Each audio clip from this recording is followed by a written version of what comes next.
Esto es La Purga del Anime. Evil Line, episodio 11. Por Summer.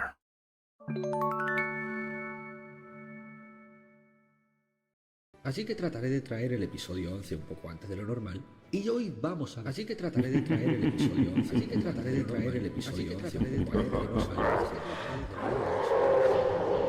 normal. Promesas que jamás pudieron ser cumplidas.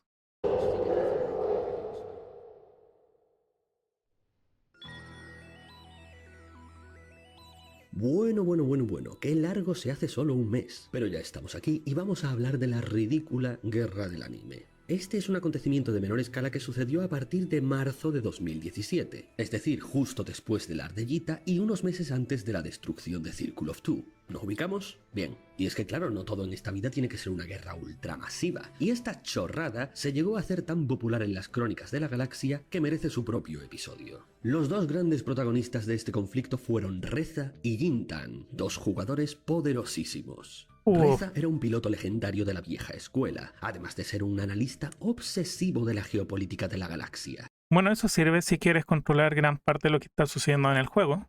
Más de una vez había sido capaz de predecir el surgimiento de ciertas guerras y su conclusión, lo que le convirtió en uno de los mejores estrategas de Pandemic Legion y de la galaxia en general. Ahora dominaba su propia facción, la Alianza del Gofre, también llamados los Waffles. En resumen, Los Waffles. Me gusta más ese nombre. era una alianza muy poderosa que operaba dentro de la propia Pandemic Legion. Tan respetado era y tan en cuenta se tenía su opinión que a menudo lo invitaban a todo tipo de podcasts de EVE Online. Podcasts que la gente se tomaba tan enfermizamente en serio como si hablaran de la geopolítica del mundo real. O probablemente mucho más. Están metidos con la NASA, líderes políticos.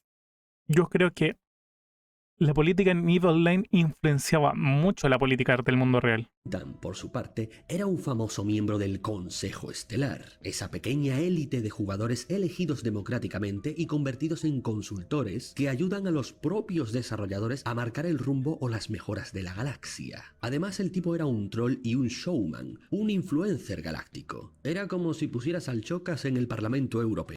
Grande Chocas. Pero bueno, la gente le escogió y ahí estaba. Y no te engañes, Grande el Cocas. este tipo El Ñocas. estaba ahí por algo. Era un gran piloto, muy carismático y muy inteligente. Un personaje que sirve para hacer más atractivo y llamativo a todos los cambios que quiera hacer el equipo. Además también era el comandante de la Alianza Curatores Veritatis, una distinguida facción paramilitar que ha vivido en la región de Providence durante años.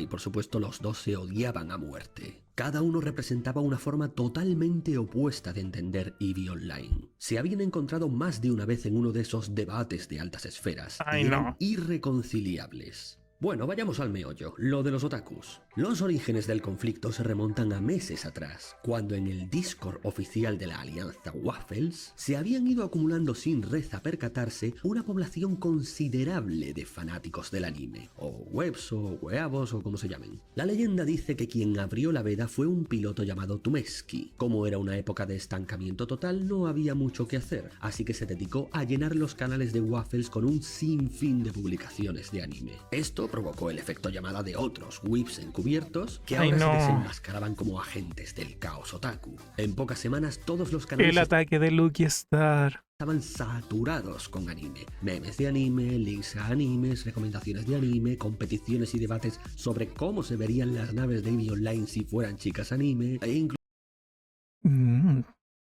dibujable. incluso abrieron canales nuevos dedicados exclusivamente al hentai. Sí, esto estaba pasando. Y es que la corrupción otaku estaba llegando incluso a algunos moderadores. Por supuesto, los regios paladines cristianos de la vieja escuela de Waffles se rasgaban las vestiduras. Hasta que por fin Reza dijo: ¡Basta de toda esta mierda anime! Y decretó que nadie volviera a publicar absolutamente nada que tuviera que ver con el anime bajo pena de muerte, es decir, de baneo instantáneo. ¡Genocidio con esa gente!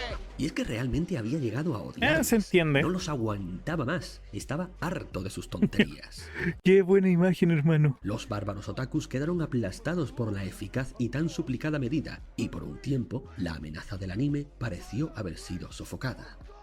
Bueno, Pues entonces, a principios de abril, le pidieron a Reza que asistiera como invitado experto al podcast de EVE Online Crossing Zebras, algo muy normal en su agenda. Allí planeaba hablar sobre las dificultades y retos que enfrentaba su alianza para vivir en un espacio tan frecuentado por piratas y demás asuntos bélicos socioeconómicos de la galaxia. Pero otro invitado de ese programa, Jintan, tenía otros planes. Y en mitad del debate que estaban teniendo, de repente le cortó y le dijo: "Sí, muy bien todo, pero ¿qué pasa con las waifus?".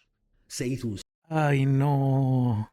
silencio incómodo y Jintan continuó insistiendo en el tema de la prohibición del anime en la Alianza del Gofre. Y es que por lo visto aquel programa había sido planeado como una encerrona de Jintan a Reza, para dejarle como un tirano delante de todos. Según declararía Jintan más adelante, y cito textualmente: "Creo que comencé llamándole a Reza un pedazo de mierda hipócrita, o Oh, los culiados. Generar conflicto por generar. algo así, y no sé por qué se lo tomó de forma personal". Y es que a pesar de su larga enemistad, había algo que Reza no sabía aún sobre Jintan y que descubrió esa noche. Jintan era un otaku. Aquello fue Ay, la gota que no. colmaba el vaso para él. Después de ponerse a parir un rato, Reza acabó haciendo un rage quit y se fue de la transmisión con un cabreo de cojones. Estaba dispuesto a lanzar una guerra total contra Jintan y su facción en Providence. Le importaba 3 demonios que aquel fuera el peor momento posible para iniciar una guerra, así que se reunió con los grandes generales de Pandemic Legion para convencerles de que se unieran a él, pero básicamente les dijeron que ni de coña, porque eso era una chorrada que a ellos se la venía pelando bastante.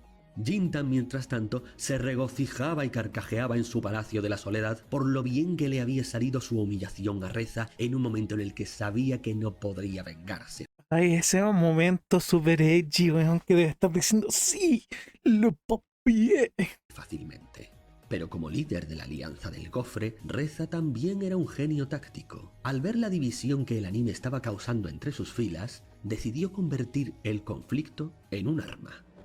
Durante su tradicional discurso de caudillo sobre el estado de los gofres, Reza les dijo a sus soldados que no declararía una guerra contra Providence, ni siquiera contra la facción de Jintan, pero que si algún piloto de motu propio mataba a Jintan 10 veces y le traía sus 10 cadáveres, levantaría la prohibición del anime. Como una alocada horda mercenaria, todos los amantes del anime se lanzaron a la caza y captura de Jintan. Pero claro, esto a su vez molestó a los que estaban a favor de la prohibición, por lo que Reza les dijo: "Está bien, no os preocupéis", y decretó que si alguien que estuviera en contra del anime le traía 20 veces el cadáver de Jintan, entonces la prohibición sería permanente. Y así se abría la veda, y se daba comienzo a la guerra del anime, la primera guerra en la que ninguna facción participó oficialmente. Todos eran jugadores independientes, desde interminables hordas de novatos hasta héroes legendarios. Aunque más que una guerra era una cacería masiva.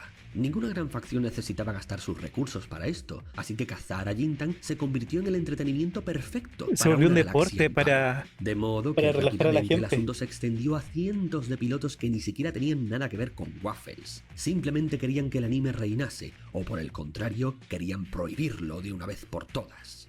Y por supuesto hubo gente que se sumó al caos por el caos. "Aparentemente, todas las alianzas de EVE tienen problemas con los otakus", declaró Reza. En cuanto a Jintan, bueno, estaba demasiado ocupado huyendo de todo el puto universo como para declarar nada. En general, las fuerzas anti-anime eran mucho más competentes y eficaces, pero las fuerzas pro-anime eran mucho más numerosas. En una de estas, un periodista digital logró colarse en el mayor Discord de EVE Online sobre anime. Como era de esperar, estaba a rebosar de memes de anime, discusiones sobre cuál era la mejor waifu y también cosas obscenas e intensitas, tanto más como más profundo entraras en aquel pozo supurante. Me dio asco y miedo y fascinación. Algunos temían que estos números Qué buena weá. Me dio asco y miedo y fascinación. muchísimos renegados estaban preparando una masiva estrategia para contraatacar. Pero lo que descubrió fue que estaban demasiado ocupados discutiendo sobre waifus como para lograr organizarse. Cada vez que uno lo intentaba, acababan todos enfrascados en el tema de siempre. Y tú dirás, bueno, ¿y cómo acabó todo esto? ¿Quién ganó la cacería? Pues no creas que era tan fácil, para nada. Porque Jintan era muy buen piloto, tanto que aunque le hicieron la vida imposible hasta el punto de que ya prácticamente no podía jugar, solo lograron matarle 5 veces. Así que ninguno de los dos bandos obtuvo la victoria. No le pasó nada, lo salvó la Virgen de Guadalupe. ¿Y cómo es que no continuaron hasta conseguirlo?, dirás. Bueno, pues porque todo esto era muy divertido para los cazadores, pero los altos mandos de Pandemic Legion empezaron a tener sudores fríos, porque casualmente la zona en la que estaba sucediendo todo estaba justo al lado de las fronteras del Imperium. Es Ay, decir, no. que como alguien hiciera un movimiento en falso y atacara donde no debía, se podía liar la de Dios. Y por mucho que no estuvieran interviniendo, seguro que les culpaban a ellos, porque habría sido un casus belli perfecto para el Imperium. Y nos ha jodido que el Mittani estaba deseando que alguien metiese la pata, lo cual a Pandemic Legion les ponía un poco nerviosos. El momento era perfecto, porque durante esas semanas, al norte del Imperium, Circle of Two se estaba peleando con Test. Recordemos que esto de la guerra del anime ocurrió paralelamente a las últimas semanas del capítulo anterior, lo que significaba que nadie podía atacar al Imperium desde arriba sin cruzar la línea de fuego de estos dos. Si se enfrentaban a alguien ahora, solo tendrían que preocuparse por la frontera sur, es decir, aquella en la que estaba Pandemic Legion. Dicho y hecho. En una de estas, alguien del Imperium desvió una de sus naves mercantes justito rozando Lo hizo la a propósito. frontera. Unos cazadores novatos la vieron, sin protección ni nada, no se pudieron resistir a atacarla y al destruirla descubrieron que estaba transportando el equivalente a cientos y miles de dólares. Calderilla para el Imperium, pero más que suficiente para un casus belli. Entonces el Mittani descorchó el champán en su mansión y envió el basto de sus ejércitos contra Pandemic Legion. Y Pandemic Legion no tuvo más remedio que hacer lo mismo. Y ahí se quedaron, frente a frente, las dos fuerzas más poderosas de la galaxia en aquel entonces. La tensión era tan monumental en la zona que lógicamente la cacería se detuvo. Y pudo haber estallado otra masacre cósmica de no ser porque el Mittani recibió en ese momento un mensaje. Ya está hecho. Había llegado el 11 de septiembre de 2017 y el mensaje era de el juez, informándole de que la ciudadela de Circle of Two era suya. Así, en Y resumen, ahí pasó toda la eso. riqueza y territorios de Circle of Two, las cuales había heredado del casino, recordemos, pasaron al Imperium, y la mayoría de los pilotos de Circle of Two pasaron a formar parte de Test. Las tornas habían cambiado rápidamente, y ante esta abrumadora superioridad, Pandemic Legion se retiró de la frontera, a la vez que al Ya. Imperium ya no les interesaba atacarles, porque ahora estarían ocupados durante un buen tiempo gestionando sus vastísimas ganancias. Y así hilamos de nuevo con la cronología de la historia, en la víspera del año 2018. ¿Pero sabe qué pasó después en la galaxia? Pues no tengo ni puta idea, ¿para qué te voy a engañar? Sé lo que ocurrió a partir de 2021, pero los eventos de 2018 y 2019 aún tengo que investigarlos. Pero no te preocupes, que te hablaré de ellos muy, muy pronto.